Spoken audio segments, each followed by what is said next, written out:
นายรจิตบุรอยจะมาทดลองไปงานที่4ครับการรับส่งสัญญาณเสียงผ่านเส้นใยแก้วนำแสงนะครับต่อวงจรภาครับสัญญาณบนโฟโต้บอร์ดแผ่นใหญ่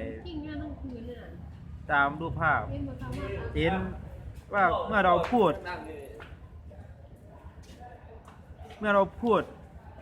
ที่ไมโครโฟน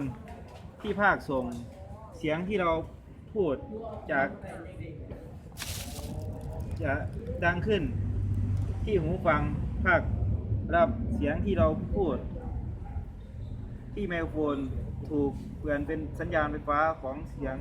ก่อนส่งไปไหลและเปลี่ยนเป็นสัญญาณแสงที่ LED แล้วส่ง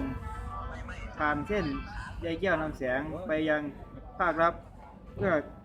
ทำการเปลี่ยนสัญญาณแสงเป็นกลับมาเป็นไฟฟ้าของเสียงส่ง